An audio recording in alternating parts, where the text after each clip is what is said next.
The Centers for Disease Control and Prevention says more people die from prescription opioids or painkillers than heroin and cocaine combined. Some addicts start abusing in their teens. Tonight, we have the story of a 22-year-old Goleta mother trying to stay clean.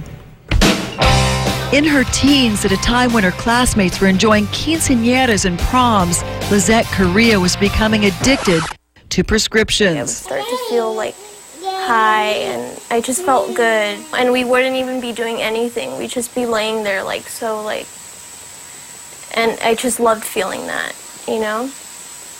And then it was easier to be around people. Now Lizette is a brand new mom to her daughter Layla in recovery, hoping her story will prevent other people from popping pills that have plagued her life. Oxycontin, morphine, like Valium and Xanax.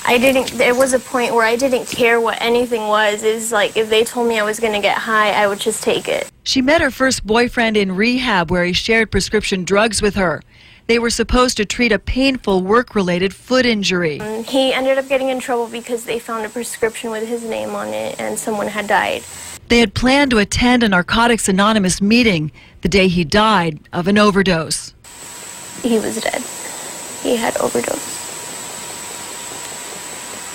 And that it broke my heart.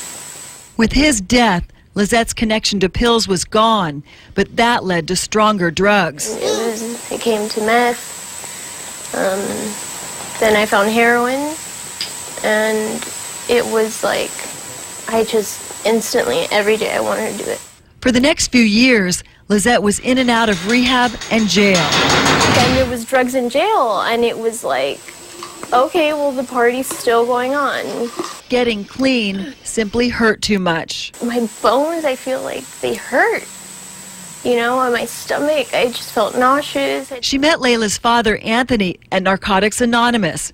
They both relapsed. I found out I was pregnant in jail. And I was like, oh my gosh.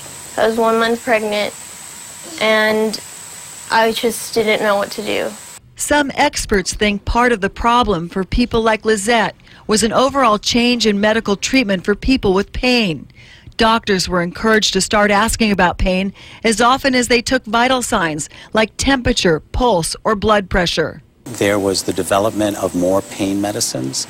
There was more aggressive marketing by pharmaceutical companies. And all of that led to pain becoming the fifth vital sign. And with properly prescribed pain meds, there wasn't the same stigma as the illegal drugs.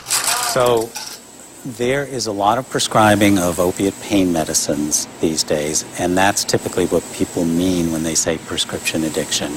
It's led to industry changes. Now there's a registry where doctors and pharmacies can track patient prescriptions. We have a cures program based in Sacramento at the Department of Justice, which allows us to view all of a person's prescription use. So if they are going to different physicians or going to different pharmacies to get their medications, we're aware of that.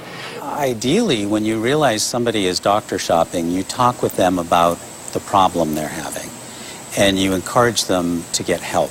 One of the ways Lizette says that parents can prevent their kids from getting addicted to painkillers is by cleaning out your medicine cabinet. She says kids go to parties and they go to the bathroom looking for these. I remember going to my family's houses and opening the mirrors in the bathrooms and reading all the labels, and anything that said may cause dizziness, I wanted to sneak a couple pills. Even after having Layla, it was hard for Lizette to stop the pull of addiction. In July, she was 6 months old, and I couldn't take it. I used. Her probation officer sent her to detox instead of jail so she wouldn't lose her daughter. And Liz's mother thinks that baby girl might really make the difference this time. Layla changed Liz's life and our life, because now we have peace in the family. I graduated drug court yesterday, and I feel good, and I like where I'm headed, and I'm willing, and if God's willing, I'll stay on this path.